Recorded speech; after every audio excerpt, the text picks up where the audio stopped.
पण सिंधुदुर्ग किल्ला पाहायचा असेल तर त्यापूर्वी मोर्याचा धोंडा पाहायचा असतो। आत्ता ह्या ब्राह्मणांनी हाय खाल्ली की तिच्या आईला बादशाला जर कळलं तर मग तो आपली वाट लावेल। महाराजांचं चरित्र आपल्याला का अभ्यासणं गरजेचं आहे। कृपा करून तुम्ही सुद्धा जर सुशिक्षित शहाणे असाल तर पायरीच्या खाली उभे राहून फोटो काढा। ही गोष्ट सांगत नाही आहे, हे 300 वर्षापासून आहे। कारण अरे महाराजांच्या हातापाय आम्ही साक्षात शिवप्रभूंची शिवलंका म्हणू, तुम्ही किल्ले सिंधुदुर्ग समजा। नमस्कार मंडळी, रोड विल राणे या यूट्यूब चॅनलवर तुमच्या सगळ्यांचं स्वागत आहे। आज आपण आलो आहोत किल्ले सिंधुदुर्ग पाहायला। आता काय होतं की किल्ले सिंधुदुर्ग पाहायला आल्यानंतर आपण काय करतो, मालवणला उतरतो आणि थेट जातो जिथून बोटिंग सुरू होते तिकडे। पण सिंधुदुर्ग किल्ला पाहायचा असेल तर त्यापूर्वी मोर्याचा धोंडा पाहायचा असतो। आता हा मोर्याचा धोंडा म्हणजे काय तर साक्षात छत्रपती शिवाजी महाराजांनी किल्ले सिंधुदुर्ग बांधायला घेतला तेव्हा सर्वप्रथम किनाऱ्यावर या मोर्याच्या धोंड्यावर हे बघा, इथे आहेत श्री गणेश, त्यानंतर आहे शिवलिंग, त्यानंतर आहे चंद्र, त्यानंतर आहे सूर्य आणि त्यानंतर आहे नंदी आणि पादुका। ठीक आहे, तर या सर्वांच्या साक्षीनं श्री गणपती पूजन केलं, त्यानंतर सागर देवतेला नारळ अर्पण केला आणि त्यानंतर कुरटे बेटावर जाऊन मानाचा चिरा बसवला, अर्थात मुहूर्ताचा चिरा बसवला। तर छत्रपती शिवाजी महाराजांची शिवलंका बांधण्याची सुरुवात ही मोर्याच्या धोंड्यापासून झाली। पण काय होतं की किल्ल्यापासून साधारण 3-3.5 किलोमीटर लांब हा मोर्याचा धोंडा आहे, त्याच्यामुळे बिचारा दुर्लक्षित राहिला आहे। तर याच्या पुढे शिवलंका सिंधुदुर्ग पाहायला याल तर मोर्याचा धोंडा जरूर पाहायला या। तुम्ही मला वाटतं मालवण स्टँडला उतराल, बरोबर आहे, कुठूनही आलात तरी। आता मी तुम्हाला नेमकं मालवणला यायचं कसं ते सांगतो। ठीक आहे, कुठलीही ट्रेन पकडून कणकवली किंवा कुडाळ स्टेशनला या। ठीक आहे, त्या दोन्ही ठिकाणाहून तुम्ही मालवणला येणारी बस पकडू शकता। तुम्ही मालवण स्टँडला येता, मालवण स्टँडवरून अगदी हाकेच्या अंतरावर किल्ला आहे जिथून बोटिंगची सुरुवात होते। पण तिथूनच तुम्ही जर स्टँडवरून जर रिक्षा पकडली तर साधारण 60 ते 70 रुपये देऊन तुम्ही मोर्याचा धोंडा पाहायला येऊ शकता। या मोर्याच्या धोंड्याकडे या, विधिवत आपण ज्या पद्धतीने करू शकतो, आपल्याला जे काही काय म्हणतो आपण की फुल ना फुलाची पाकळी किंवा आपण ज्या पद्धतीने जमेल त्या पद्धतीने नारळ ठेवा। आता आम्हाला सुद्धा आता सिंधुदुर्ग शूट करायचं आहे, आमची सुरुवात आहे, त्यामुळे आम्ही समोर देवतांच्या समोर नारळ ठेवलेला आहे, पूजा करून झालेली आहे।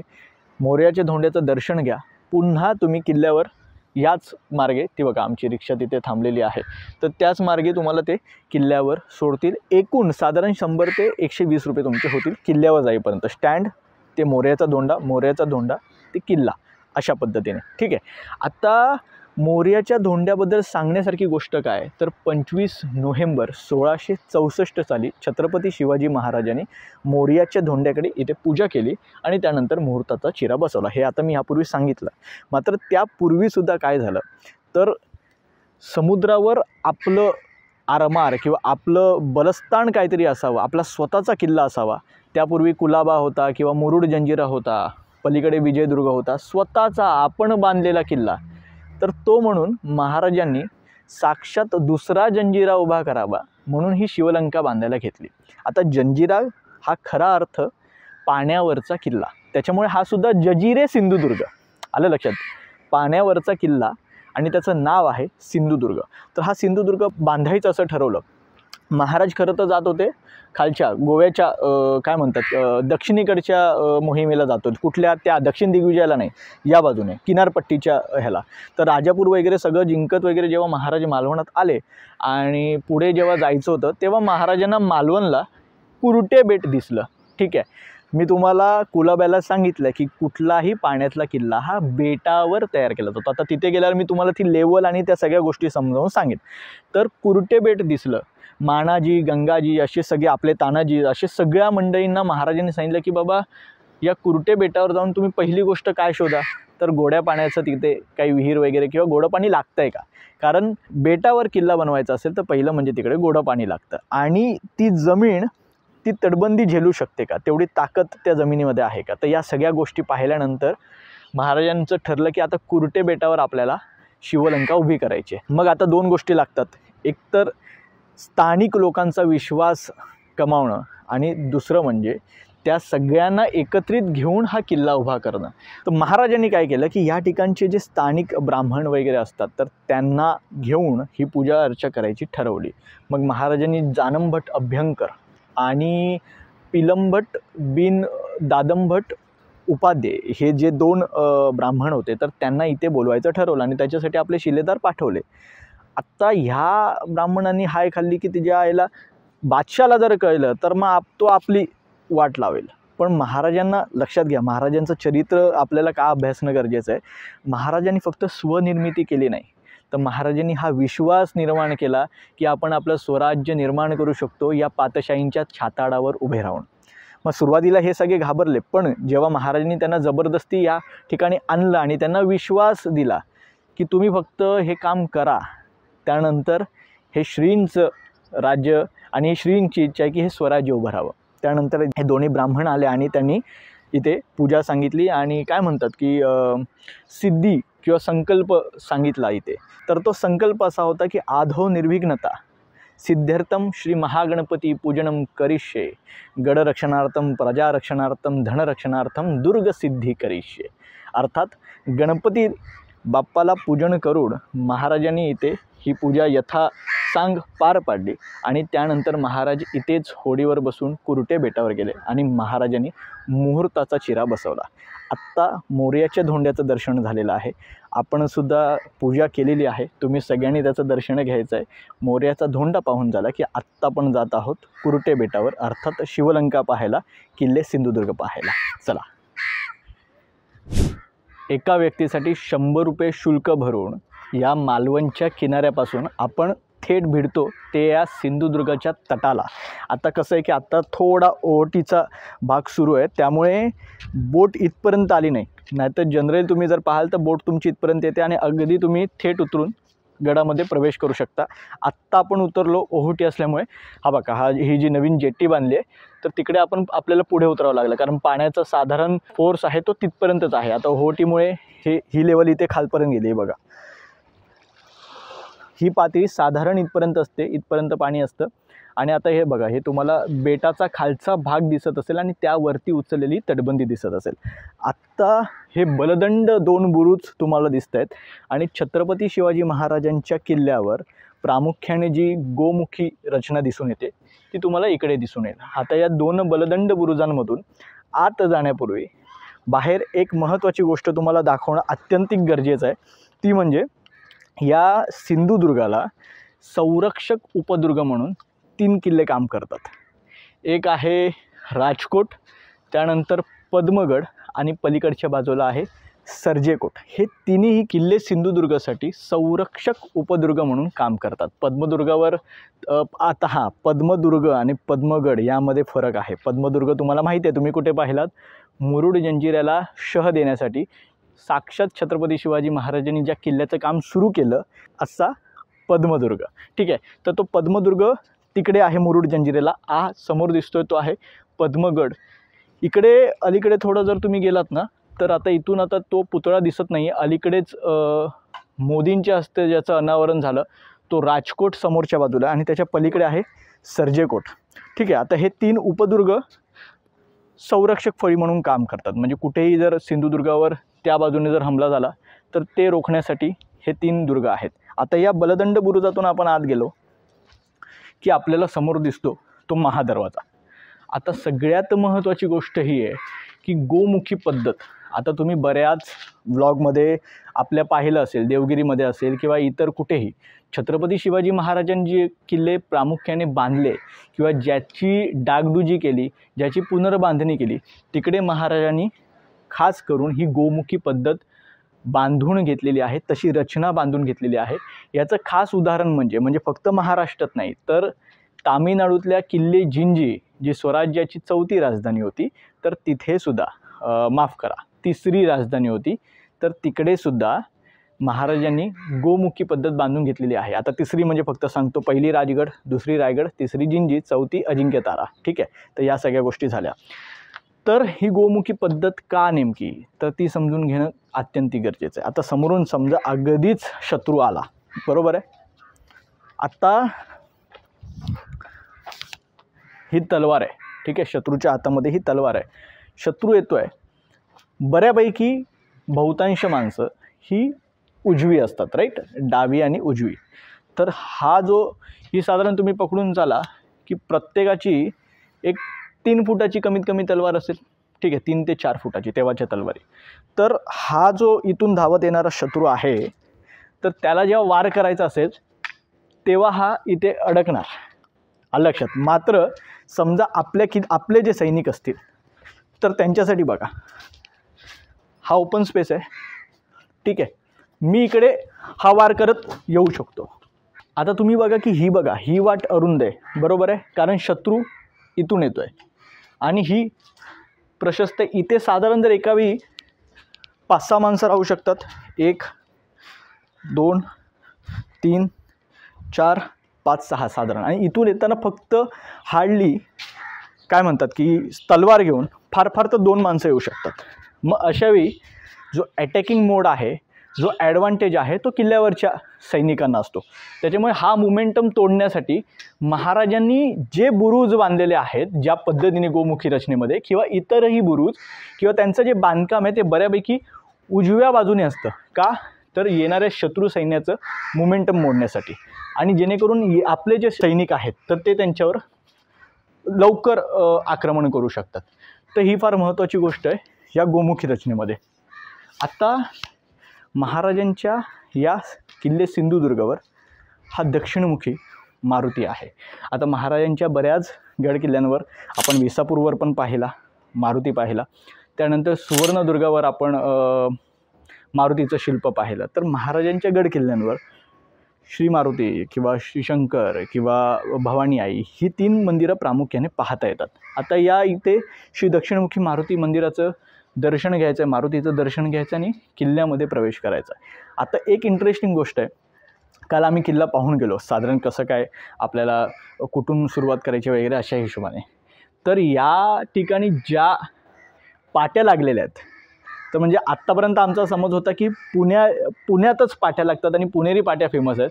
पण इथे काय म्हणतात की आमच्या मालवणच्या लोकांनी इथे पुण्याला काटशह देण्याचा प्रयत्न केलेला आहे. सुशिक्षित शहाण्या पर्यटकांनी कृपया पायरीच्या खाली उभं राहून फोटो काढावा, पायरीच्या वरती उभं राहू नये. ही बघा, ही महादरवाजाची मुख्य पायरी आहे. कृपा करून तुम्हीसुद्धा जर सुशिक्षित शहाणे असाल तर पायरीच्या खाली उभे राहून फोटो काढा, नाहीतर पुढे तर ह्यापेक्षा भयानक पाट्या आहेत. एक तुम्हाला मी वाचून दाखवतो, ठीक आहे. आत्ता आपण पुन्हा इकडे येऊया. हा महादरवाजा तुम्हाला दिसतोय. जर आता तुम्ही या महादरवाजाचं याची रचना पाहिला तर तुम्हाला लक्षात येईल की इथे जंग्या आहेत. ह्या बघा, ह्या सगळ्या जंग्या आहेत. ह्या जंग्या काय आहेत तर समजा इकडची फळी जर निष्क्रिय ठरली किंवा अपयशी ठरली शत्रूला रोखण्यासाठी, तर त्यांच्यावर गरम पाणी किंवा गरम तेल, उकळतं तेल टाकण्यासाठी ह्या जंग्यांचा वापर केला जायचा प्रामुख्याने. किंवा अगदी बाणाच्या टप्प्यातसुद्धा, जर आता इथून हे सगळे होल बुजलेले आहेत, पण बाणाच्या टप्प्यातसुद्धा सैनिक असायचे. दुसरी गोष्ट इथे बघा, हा नगारखाना जो आहे तो आता नव्याने बांधलेला आहे. मूळ तटबंदी आणि मूळ बुरुज हा तुम्हाला या इथे दिसून येईल. नगरखान्याचं बांधकाम तुम्हाला वेगळं आहे ते जाणवेल. आता इथे मला कुठलंही शिल्प असं स्वतंत्र दिसलं नाही की बाबा काय म्हणतात की शरभ असेल किंवा इतर कुठलं शिल्प असेल, तर तसं कुठलंही शिल्प या क्षणी मला दिसत नाही आहे. आत्ता आपण किल्ल्यामध्ये प्रवेश करूया. किल्ल्यातून पाणी बाहेर जाण्यासाठी ही रचना केलेली आहे.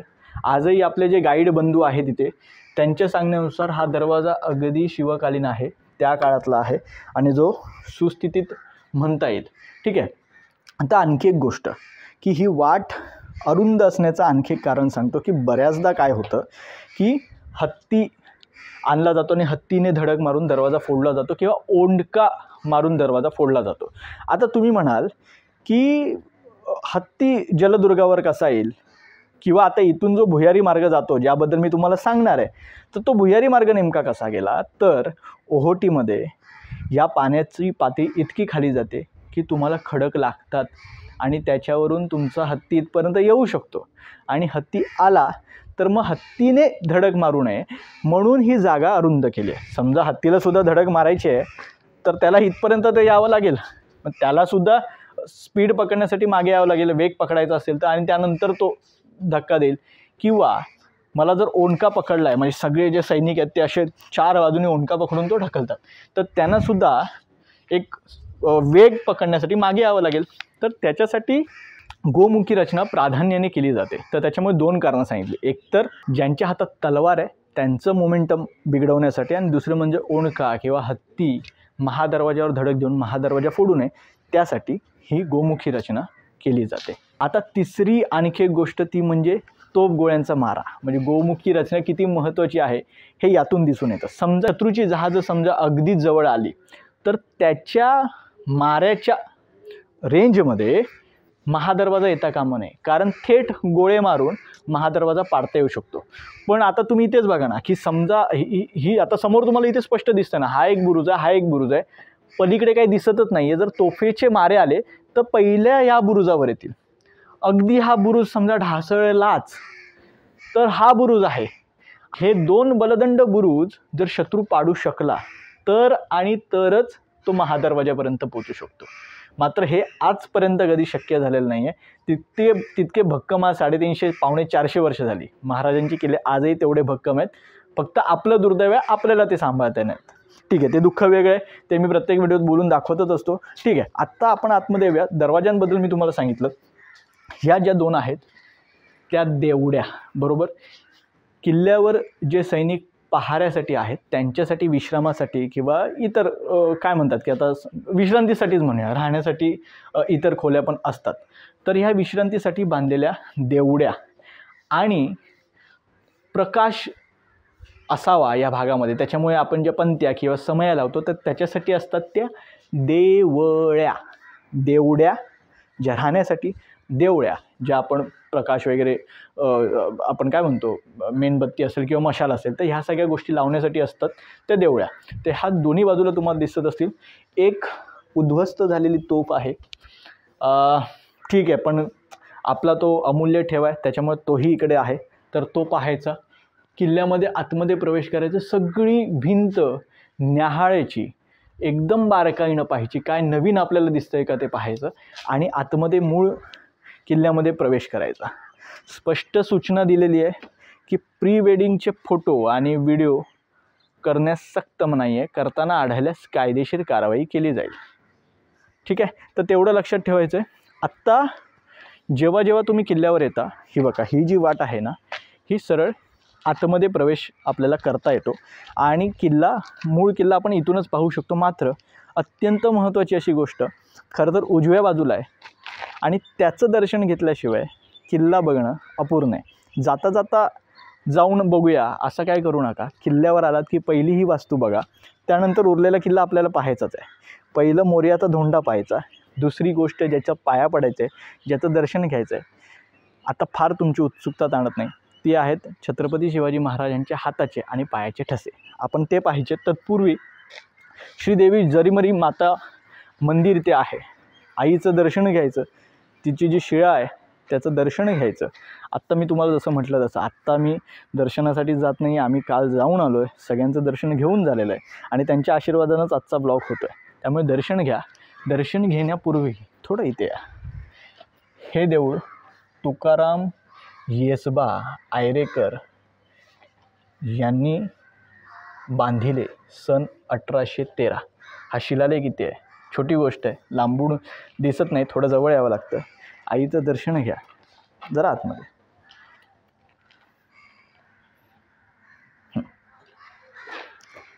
पाया पडलात की नाही? तिथल्या तिथे पाया पडा. जेव्हा याल तेव्हा प्रत्यक्ष तुम्ही पाया पडालच. आत्ता उजवीकडे जायचं. आता उजवीकडे एक वाट या ठिकाणी सुद्धा आहे.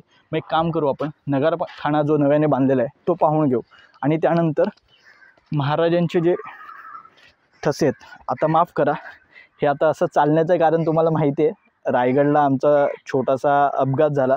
आता हे बघा, अपघाती माणूस एक इथे आहे, हात दाखव. हां,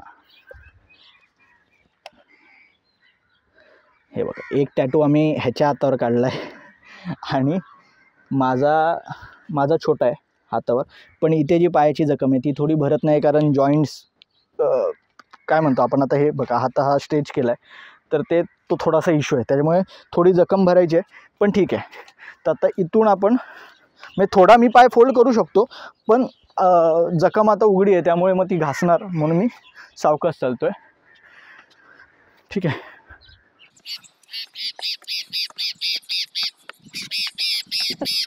या आता हा नव्यानं बांधलेला नगारखाना आहे.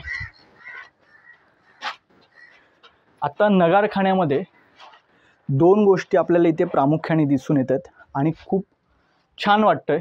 नंतर जरी बांधण्यात आलेला असला नगारखाना तरी उत्तम स्थितीत आहे आणि दाखवण्यासारखं आहे. पहिलं म्हणजे तुम्हाला ही समोर जी जागा दिसते ती आहे मारजंग्या. ही बघा, इथे एक मारजंगा आहे. ही रेंज समोर किनाऱ्यावर यापुढे हा दांडीचा किनारा जिथे मोर्याचा धोंडा आहे. ठीक आहे. आणि ही एक बाजू आहे. या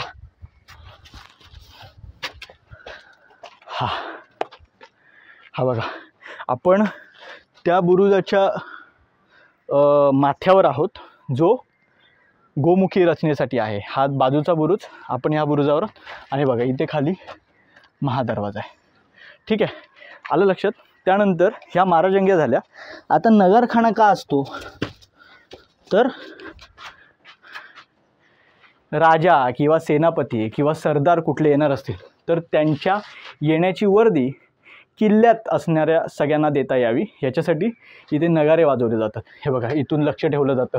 वरती भगवा लागलेला आहे, तर वरून लक्षात आलं की कोणतरी आपलं येतं आहे.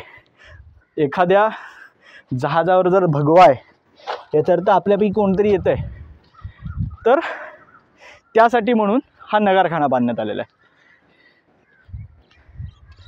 आता इथून वर गेलं तरी खालीच पडाल. आता ही इथे वरचा स्लोप नाही आहे त्यामुळे आता वर आपण जात नाही आहोत. ठीक आहे. आतून पाहिलात तुम्ही, वरून हे नाही आहे, स्लॅब नाही आहे.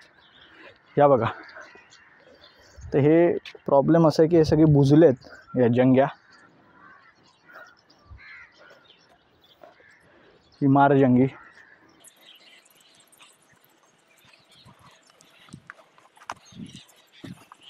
आणि अगदी समोर आपल्याला दिसत आहेत त्या महाराजांच्या हातापायाचे ठसे. आता विषय असा झाला, जेव्हा महाराज आले, बांधकाम वगैरे सुरू झालेलं होतं, मुहूर्ताचा चिरा बसवलेला होता आणि त्यानंतर महाराज जेव्हा फिरत होते तेव्हा जो चुना घुसळलेला होता तर तो चुना एका ह्याच्यावर होता, काय म्हणतात की एका लादीवर होता. तर नेमकं महाराजांचे त्याच्यावर पाय पडले. ठीक आहे. आता महाराजांचे पाय पडले हे लक्षात आल्यानंतर हिरोजी इंदलकरांचे जे तेव्हाचे आजूबाजूचे जे काय म्हणतात की गवंडी होते किंवा कामगार होते, तर त्यांना लक्षात आलं की महाराजांच्या पायाचा ठसा तर आलेला आहे. मग त्या सगळ्यांनी आग्रहानं महाराजांचा हाताचा ठसा पण घेतला आणि हे दोन ठसे. आणि असा प्रकार अवघ्या महाराष्ट्रात, अवघ्या भारतामध्ये कुठेही नाही. महाराजांच्या हातापायाचे ठसे हा सिंधुदुर्ग अगदी अभिमानानं मिरवतोय. फक्त दुर्दैव इतकं आहे की जे प्रत्येक किल्ल्यावर असतं की ते आपल्याला त्या लेवलला जाऊन आपल्याला ते राखता आलेलं नाही आहे. आत्ता बऱ्यापैकी त्याच्यामध्ये, आणि हे आत्ता मागच्या 60 वर्षाची गोष्ट सांगत नाही आहे, हे 300 वर्षापासून आहे. कारण अरे महाराजांच्या हातापायाची ठसे तो ते काय पद्धतीने त्याचं जतन झालं पाहिजे आणि कशा पद्धतीने ते काय म्हणतात त्याचं प्राणपणानं त्याचं. मी आता लांब थांबतो आहे कारण मी शूज घातले, मी जसं म्हटलं तसं की काल आम्ही हे सगळं बघून गेलो आहे. पण आत्ता हे सगळं बंद आहे. आतमध्ये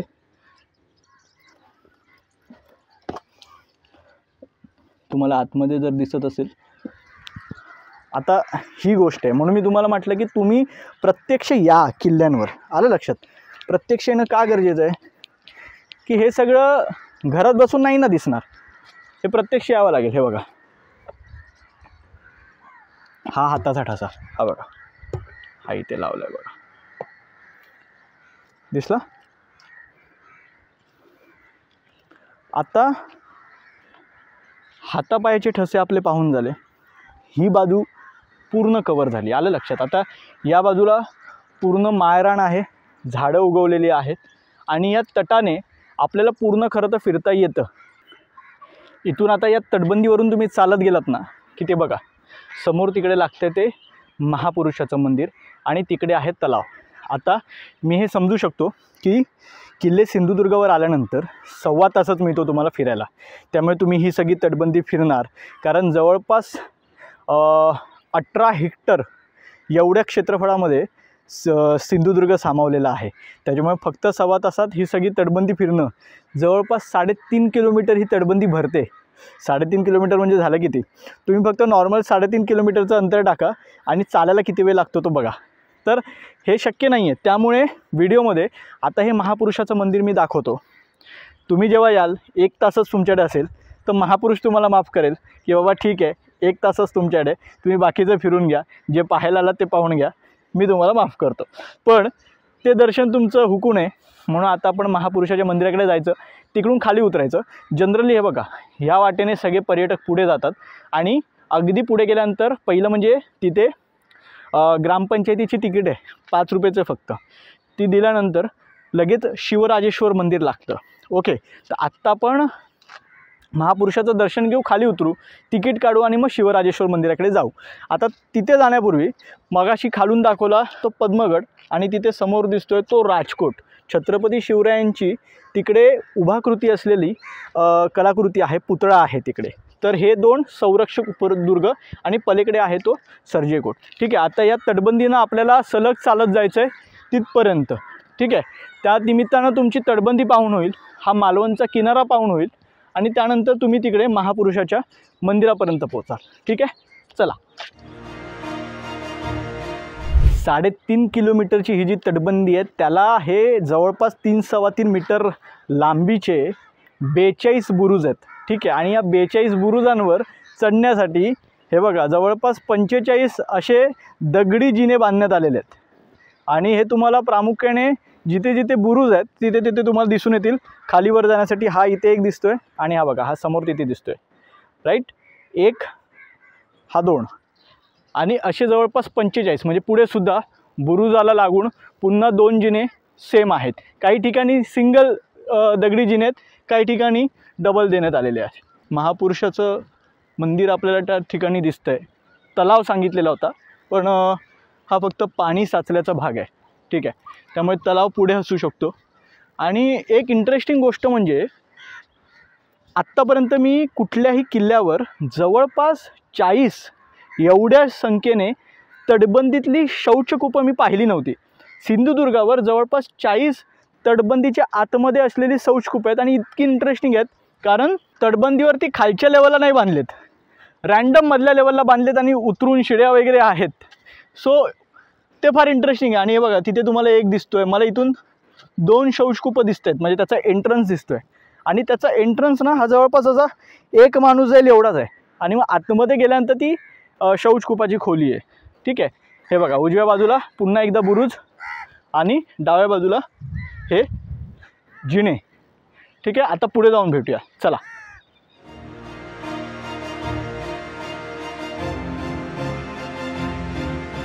मी तुम्हाला म्हटलं होतं ना की जे शौचकूप आहेत ते रँडममध्ये आहेत तटबंदीच्या, म्हणजे अगदी खाली नाही आहेत किंवा वरसुद्धा नाही आहेत. तिथे तुम्हाला समोर आता दिसत असेल, मी तुम्हाला फोटो दाखवतो तिकडे, तर ते आहे शौचकूप. मी ते आता डिटेलिंग तिथे गेल्यानंतर आपल्याला एखादं शौचकूप मी तुम्हाला प्रातिनिधिक दाखवेन कशा पद्धतीने, पण मला हे खास करून दाखवायचं होतं. एक ते बघा 2 तिकडे, तर हे शौचकूप आता तिकडे जाणाऱ्या पायऱ्या कदाचित म्हणजे आता काळानुरूप त्या ढासळल्या असतील, पण हे इंटरेस्टिंग आहे. म्हणजे शौचकूपाचा नवीन प्रकार महाराजांच्या किल्ल्यावरचा मी प्रत्यक्ष मला सिंधुदुर्गावर पाहायला मिळाला. म्हणजे अभ्यासाच्या दृष्टिकोनातून जर तुम्हाला हे पाहायचं असेल तर तुम्हाला सिंधुदुर्ग अभ्यास करण्याजोगा आहे आणि त्यासाठी म्हणून खास तुम्ही इथे यायला हवं. ठीक आहे, या आता इथे थोडी बहुत तटबंदी नाही म्हणता येणार, बुरुजाचा भाग थोडा ढासळल्यासारखा दिसतोय. मला अजून तुम्हाला ते हे पण सांगायचं आहे की समुद्रावर किल्ला बांधला जो जातो तर ते बेट कसं असतं, त्यानंतर मग नेमका खडक केवढा असतो, मग तो केवढा फोडला जातो, मग त्याचा वापर कसा केला जातो, हे सगळं दाखवण्यासाठी एक उत्तम जागा तिकडे आहे पुढे, तर ती आपल्याला पाहायची आहे. तर त्याच्यासाठी स्टे ट्यून बरं का. या आता हे बघा, आता हा वेगळ्या प्रकाराचा थोडा बुरुज आहे. आता मगापासून जे आपण बुरुज पाहिले ते तटबंदीला लागून होते. तटबंदीच्या पलीकडे बाहेरच्या बाजूला हा बुरुज काढण्यात आलेला आहे. ठीक आहे, हा बुरुज आहे. समोर तोच असतं बघा, राजकोट दाखवलं आहे, सर्जेकोट त्या बाजूला. आता इथे हे बघा मस्त वल्लवत आहेत बोट. आणि हे फार बोट प्रकरण फार भारी असतं. म्हणजे आपल्याला वाटतं ते सोपं आहे वगैरे, पण जेव्हा ते डुलायला लागतं तेव्हा समजून जायचं की हा कार्यक्रम आहे. पण आत्ता एक चांगली गोष्ट केली आहे ती म्हणजे सिंधुदुर्गावर येताना कंपल्सरी लाईफ जॅकेट आहे, तर कंपल्सरी तुम्हाला ते घालायचेच आहेत. त्यामुळे सुरक्षेच्या दृष्टीने ही काळजी कौतुकास्पदच आहे. ठीक आहे, आत्ता इथून आपण पुन्हा एकदा तटबंदीला लागूया.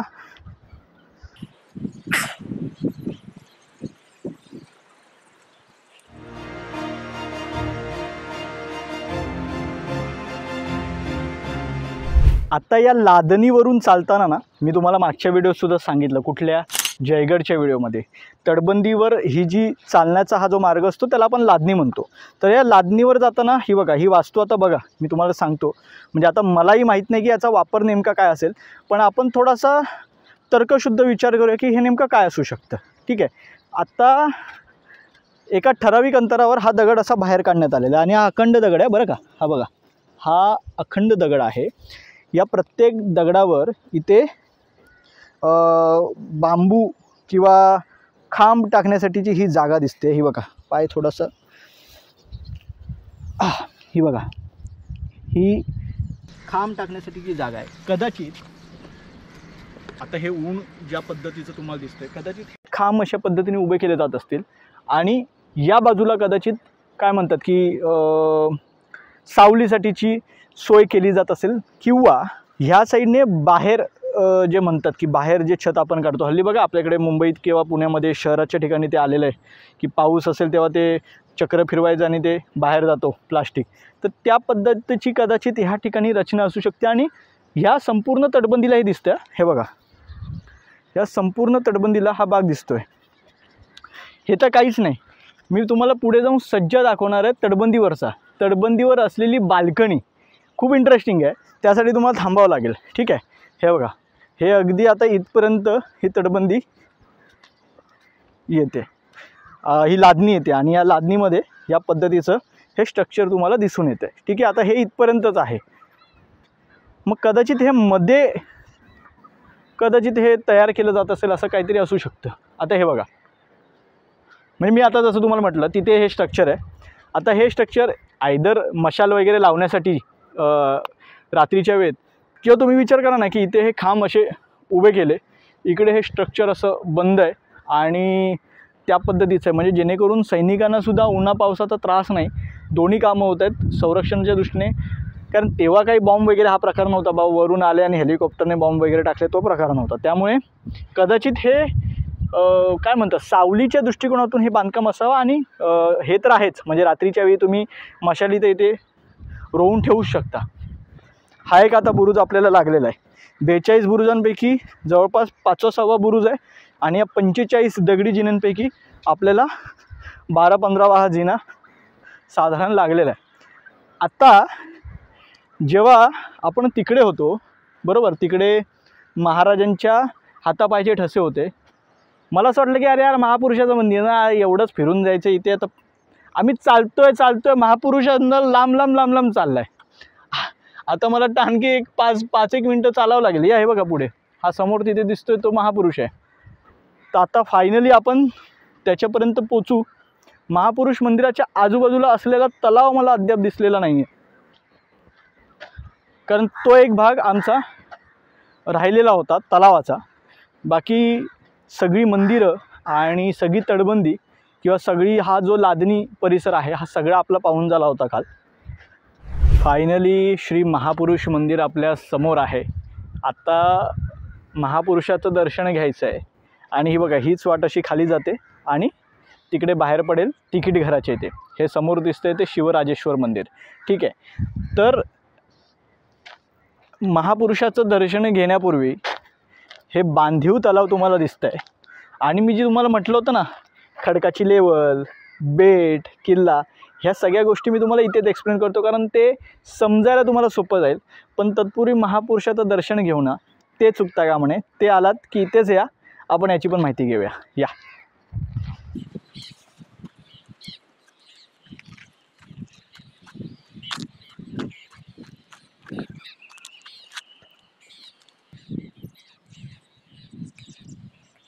2-3 तास खास काढूनच येईल मी तुमच्याकडे. एकच तासाला लक्षात ठेवा आणि जरा पटापटा करा. ठीक आहे. आत्ता येऊ पुन्हा मराठीकडे येऊ, कारण आता मालवणात आलं आहे आणि मालवणी बोललं नाही तर मग असा आम्हाला आतून त्रास होतो. आपली भाषा आहे, बोली भाषा आहे, तर ती बोलायलाच हवी. ठीक आहे. तर आत्ता हा बांधीव तलाव तुम्हाला दिसतोय. ठीक आहे. ही भिंत तुम्हाला दिसते. आत्ता मी तुम्हाला जे स्ट्रक्चर सांगितलं हा मूळ खडक आहे, बरोबर आहे. हे बेट आहे, बेटावर हा असाच खडक होता, त्यामुळे महाराजांना लांबून दिसलं ना की हे बाबा समोर काय आहे. मग इकडच्या कोळ्यांनी सांगितलं राजा ते कुरटे बेट आहे. मग कुरटे बेटावर गेल्यानंतर हा असा खडकच होता. ठीक आहे. गेले, खडक पाहिला, खडक टणक आहे, चांगलं बांधकाम होऊ शकतं.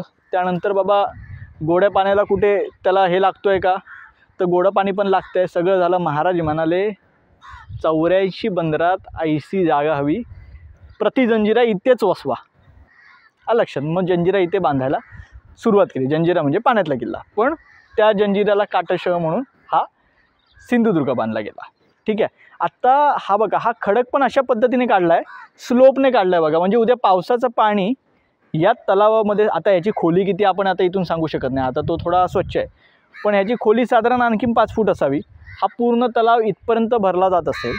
आणि त्यानंतर जे मला तुम्हाला मगाशी सांगायचं होतं की हा खडक हा मोठ्या प्रमाणात इथून तोडला गेला असेल, असा जागोजागी फोडला गेला. आत्ता ही लेवल पाहिलात ना तुम्ही, आत्ता जिथे आपण उभे आहोत ती लेवल पाहिलात. आता ही ग्राउंड लेवल हे बघा इकडे, बरोबर आहे. म्हणजे आपण जे किल्ला फिरताना चालतो ती लेवल इकडे. म्हणजे किती खडक फोडला गेला असेल तुम्ही विचार करा. केवढा खडक फोडला गेला. 3.5 किलोमीटर लांबीची जर तटबंदी बांधायची जी नागमोडी वळणाची आहे, तर एवढा खडक मोठ्या प्रमाणात वापरला गेला होता. आता हा खडक वापरताना मग जे शिसं ओतलं गेलं किंवा शिंपल्यांचा चुरा आणि ह्या सगळ्या गोष्टी ह्या मी पुढे जाऊन सांगणार आहे. कारण त्या सगळ्या गोष्टींना महाराजांच्या एका गुणासोबत, एका गुणवैशिष्ट्यासोबत जोडलेल्या आहेत. ते गुणवैशिष्ट्य मी तुम्हाला त्यांच्या राजवाड्याच्या इथे जाऊन सांगणार आहे. ही गोष्ट लक्षात आली ना की खडक एवढा आहे. कुरटे बेट आहे म्हटल्यावर जमीन आहे. जमीन मोठ्या प्रमाणात ही अशी खडकाळ जमीन होती. त्या खडकाळ जमिनीला ज्या पद्धतीने त्यांना पाहिजे त्या पद्धतीने फोडण्यात आलं. जिथे जिथे गरज आहे, जिथे जिथे वास्तू उभ्या करायच्या ती पूर्ण जागा लेवल करण्यात आली आणि त्यानंतर त्या ठिकाणी वास्तू उभ्या करण्यात आल्या. आणि मग हा फोडलेला दगड या तटबंदीसाठी वापरण्यात आला. ठीक आहे. आता इथून खाली उतरूया. आता ही प्रदक्षिणा घालण्याची तशी काही गरज नाही, कारण ती बघा तिथे समोर ती तटबंदी ढासळलेली आहे, त्याच्यामुळे तुम्हाला पुन्हा मागेच यावं लागलं असतं. त्यामुळे आता इथून खाली उतरायचं आहे. आपलं 5 रुपयाचं तिकीट काढायचं बाकी आहे, ते काढू. नाही तर आपल्याला पकडलं तर आणखी आपला वेगळा भुर्दंड आपल्याला पडायचा. तर इथून आता आपण खाली उतरूया. आम्ही हे बघा आत्ता वाजलेत 10. आम्ही जवळपास आता 8:30ला वगैरे, 8:30 पावणे 9ला वगैरे गडावर आलो.